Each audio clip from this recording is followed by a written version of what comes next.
परी के जादुई सैंडल का खेत। सोनपुर गांव में नंदिनी अपनी बूढ़ी दादी दुलारी के साथ रहती थी। नंदिनी के माता पिता का बहुत पहले ही देहांत हो गया था, जिसके बाद नंदिनी अपनी दादी के साथ ही रहती थी। नंदिनी की दादी दुलारी सेब बेचने का काम किया करती थी और उसी से किसी तरह से उनके घर का गुजारा चलता था। इस बार अधिक गर्मी और महंगाई की वजह से गांव में दुलारी का सेब बिकना धीरे धीरे बंद हो गया। एक दिन दुलारी उदास मन से अपनी दुकान पर बैठी थी। शाम होने वाली है और आज भी मेरा कोई सेब नहीं बिका। आज तो घर में राशन भी नहीं है। अब मैं अपनी पोती नंदिनी को क्या जवाब दूंगी? उसने तो जलेबी लाने को कहा था। अब मैं अपनी पोती के लिए जलेबी कैसे खरीदूंगी? हे भगवान, अब मैं क्या करूं? दुलारी देर शाम तक इस इंतजार में दुकान पर बैठी रहती है कि आखिर कोई तो उसका सेब खरीदने आएगा। लेकिन रात हो जाती है और उसका सेब नहीं बिकता है। शाम को जब दुलारी घर आती है तो नंदिनी अपनी दादी से कहती है, लगता है आज बहुत काम था, तभी आप इतनी देर से घर आ रही हो, है ना दादी? दादी, मेरी जलेबी कहाँ है? बेटा, मुझे माफ कर दे, आज मैं तुम्हारे लिए जलेबी नहीं लाई। मैं कल पक्का तुम्हारे लिए जलेबी ला दूंगी। ठीक है दादी, लेकिन कल आप मुझे पक्का से जलेबी दिलाना। मैंने तो अपनी सारी सहेलियों को भी बोल दिया है कि आप मेरे लिए जलेबी लाने वाली हो। लेकिन वो सब कह रही थी कि तेरी बूढ़ी दादी अब तुझे कुछ भी नहीं दिला सकती। लेकिन दादी, मैंने भी उनसे कह दिया, जिस दिन मेरी दादी के सेब बिकने लग जाएंगे उस दिन मेरी दादी मुझे खूब सारे जलेबी और रसगुल्ले सब कुछ दिला देगी। हाँ हाँ, क्यों नहीं, जरूर दिलाऊंगी। नंदिनी बेटा, अभी मैं बहुत थक गई हूँ, तो तुम इसी टोकरी से एक सेब निकाल कर खा लो और सो जाओ। मैं भी आराम करती हूँ, सुबह जल्दी उठकर सेब बेचने जाऊंगी। नंदिनी खुशी खुशी सेब खाकर सो जाती है और उसकी दादी पानी पीकर वहीं सो जाती है। अगले दिन दुलारी रोज की तरह सेब बेचने बहुत दूर शहर की तरफ जाती है। वहाँ बड़ी मुश्किल से आज उसके थोड़े से सेब बिक जाते हैं और वह उन पैसों से घर का थोड़ा राशन और नंदिनी के लिए जलेबी ले आती है। जलेबी खाकर नंदिनी बहुत ही ज्यादा खुश होती है। किसी तरह से उनका जीवन गुजर रहा था। एक दिन नंदिनी की सहेली सुषमा उससे कहती है, नंदिनी, कल मेरा बर्थडे है और तुम मेरे बर्थडे में जरूर आना। मैंने अपने सारे दोस्तों को बुलाया है, तो तुम्हें भी जरूर आना है। और हाँ, थोड़े अच्छे कपड़े पहन कर आना।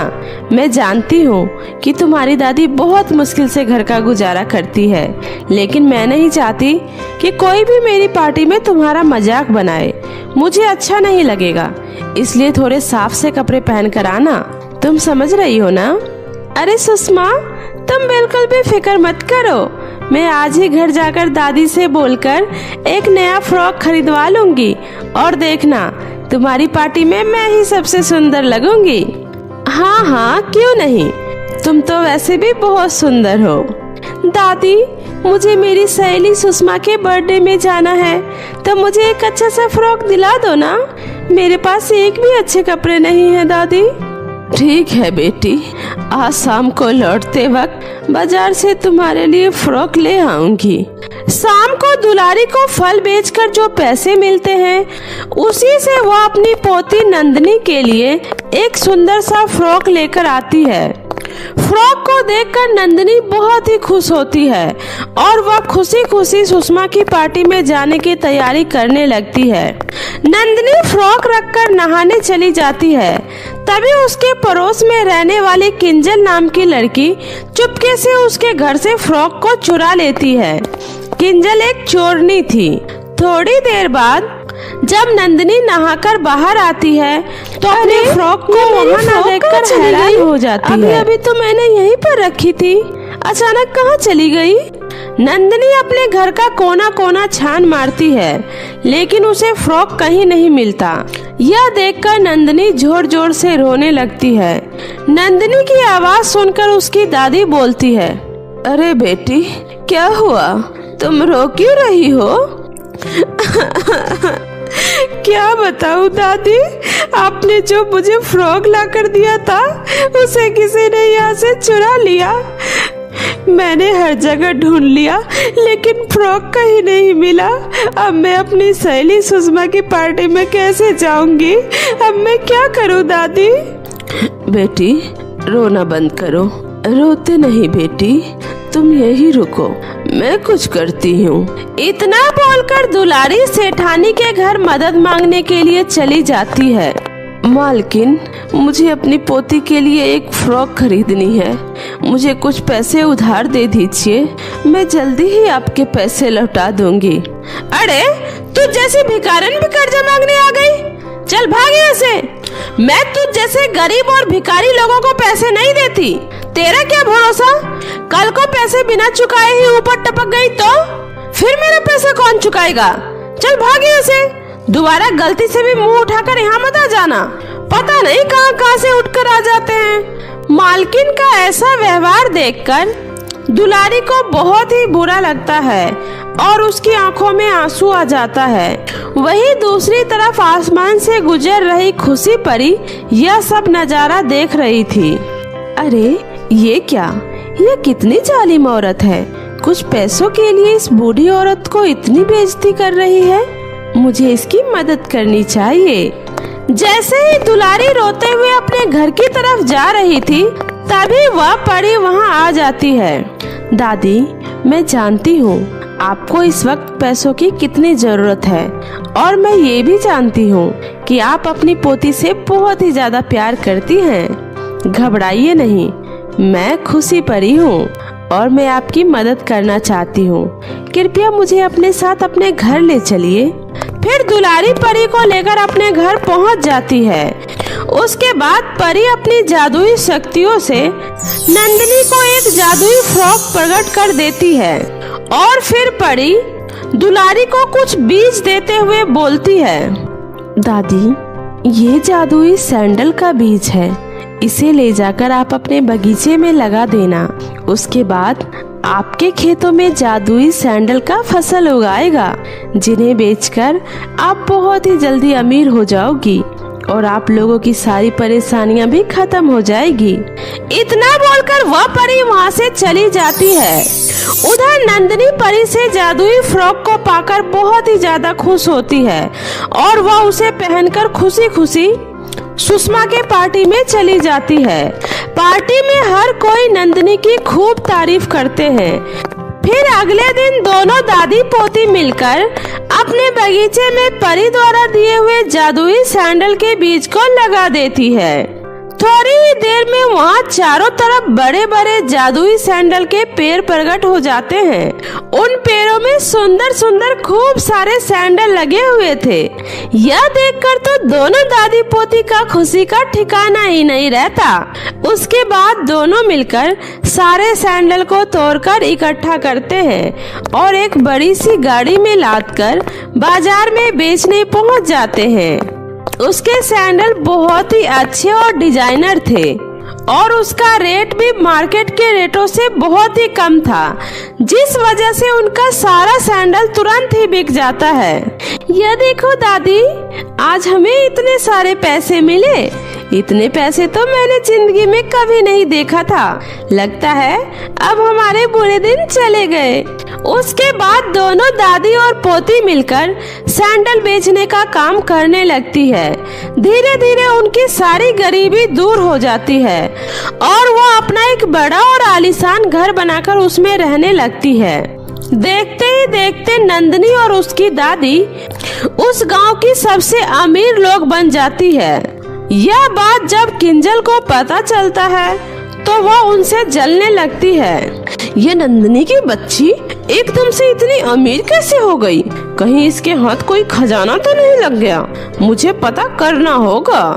उसके बाद वह उसका पीछा करते करते जादुई सैंडल के बगीचे में पहुंच जाती है अच्छा, तो ये सब इस जादुई सैंडल के बगीचे का कमाल है। मैं यहाँ से सारे सैंडल तोड़ के ले जाती हूँ और इसे मैं अपने बगीचे में लगा दूंगी। उसके बाद मैं भी बहुत अमीर हो जाऊंगी। यह कहकर किंजल नंदिनी के खेत से सैंडल को तोड़ना शुरू कर देती है, लेकिन तभी अचानक वहाँ पर एक जादूगरनी डंडा लेकर आ जाती है। रुक जा दुष्ट लड़की, मेरे रहते हुए तुम तो क्या कोई भी जादुई बगीचे का एक भी सैंडल नहीं चुरा सकता, समझी? अब मैं तुम्हें नहीं छोड़ूंगी। तुमने पहले भी बहुत सी चोरियां की है। इतना बोलकर जादूगरनी किंजल की खूब पिटाई करने लगती है। आह, बचाओ! अरे अरे रुको! हाय हाय, मर गई! आह, मुझे माफ कर दो। अब मैं कभी दोबारा ऐसी गलती नहीं करूंगी। मैं अब कभी नंदिनी को परेशान भी नहीं करूंगी।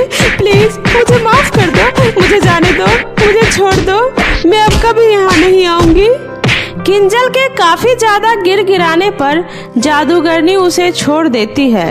जादूगरनी के हाथों से मार खाकर किंजल के अक्ल ठिकाने आ जाते हैं और उस दिन के बाद से वह दोबारा कभी किसी को परेशान करने की हिम्मत नहीं करती है।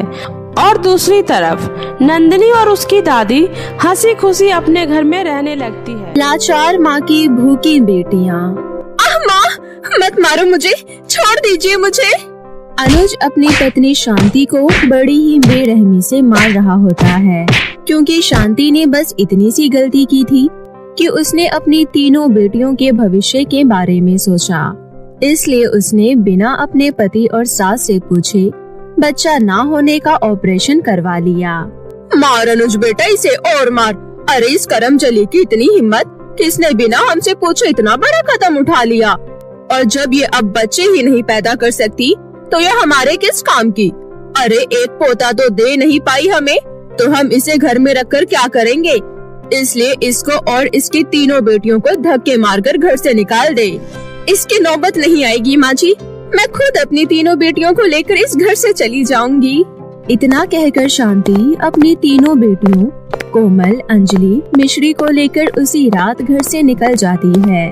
और उसके कुछ देर बाद कोमल अपनी दुख भरी आंखों से अपनी माँ से पूछती है, माँ हम लोग कहाँ जा रहे हैं? मुझे बहुत तेज भूख लग रही है। लेकिन कोमल की बातें सुनकर शांति उसके बातों का कोई जवाब नहीं देती, क्योंकि उसे खुद भी नहीं पता था कि वो कहाँ जा रही है। इसलिए वो मन ही मन सोचती है, हे भगवान, अब मैं अपनी छोटी छोटी बच्चियों को कहाँ लेकर जाऊँ, क्योंकि ना तो मेरे पास पैसे हैं और ना ही कहीं रहने का ठिकाना। अब आप ही कुछ मदद कीजिए, क्योंकि जिस दलदल से मैं अपनी बेटियों को लेकर निकली हूँ, मुझे वहाँ पर वापस नहीं जाना। कुछ दूर चलते चलते अंजलि बहुत थक जाती है और वो अपनी माँ से कहती है, बस माँ, अब मैं और नहीं चल सकती, मेरे पैरों में बहुत दर्द हो रहा है। उसी समय शांति को मंदिर की घंटी की आवाज सुनाई देती है और वो अपनी बेटियों को लेकर मंदिर की ओर जाने लगती है। और मंदिर पहुंचकर अपनी बेटियों के साथ मंदिर की सीढ़ियों पर बैठ जाती है। और उसी समय उस लाचार माँ की आंखों के सामने उसकी बीती जिंदगी की तस्वीरें दिखाई देने लगती है, क्योंकि अभी हाल ही में अनुज और शांति की शादी हुई थी और शांति के पहले दिन से ही उसकी सास ने पोते का रट लगाना शुरू कर दिया था। अरे बहू, ये तो दिन भर क्या किचन में घुसी रहती है। अरे तेरी अभी अभी शादी हुई है तो तू अनुज के पास जा और उसके साथ थोड़ा समय बिता। अरे तभी तो मैं दादी बन पाऊंगी। अपनी सास की ऐसी बातें सुनकर शांति शर्माकर वहाँ से चली जाती है और ऐसे ही कई महीने बीत जाते हैं। और इसी बीच शांति गर्भवती होकर एक बेटी को जन्म देती है और उसके बाद से शांति की सास का रवैया बदल जाता है, क्योंकि ना तो अब वो उससे प्यार से बातें किया करती थी, बल्कि हमेशा उस पर गुस्सा किया करती थी। अरे ओ शांति, शांति कहाँ मर गई? जी माँ जी, कहिए। अरे तुझे सुनाई नहीं देता? मैं कब से तुझे आवाज लगा रही हूँ। माफ कीजिएगा माँ जी, वो मैं अंजलि को खाना खिला रही थी। अरे हाँ हाँ, घर का सारा राशन तो उस मनहूस को ही खिला दियो। पता नहीं पेट है कि कुआं, दिन भर खाती रहती है, उसका पेट नहीं भरता। अरे उससे मेरे खानदान का वंश आगे नहीं बढ़ेगा, इसलिए मुझे तो बस पोता चाहिए। तभी ऐसे ही कुछ महीने और बीत जाते हैं और शांति फिर से गर्भवती हो जाती है और वो फिर से एक बेटी को जन्म देती है, जिसके बाद से अनुज भी उस पर खूब अत्याचार करने लगता है। अरे तूने क्या बस बेटियों को पैदा करने का ठेका ले रखा है क्या, जो इस बार भी तूने बेटी ही पैदा की और मेरे सर पर लाकर लाद दिया। मेरी बात ध्यान से सुन शांति, अब तू इन बेटियों को जन्म देना बंद कर, क्योंकि इस बार तो मुझे सिर्फ पोता ही चाहिए, क्योंकि वही हमारे इस घर को रोशन करेगा। अपनी सास की ऐसी बातें सुनकर शांति बहुत घबरा जाती है, लेकिन कहते हैं ना कि भगवान का लिखा कोई नहीं बदल सकता। इसलिए जब शांति तीसरी बार भी बेटी को जन्म देती है तो अनुज और उसकी माँ मिलकर शांति के साथ साथ उसकी बेटियों को भी दाने दाने के लिए तरसाने लगे।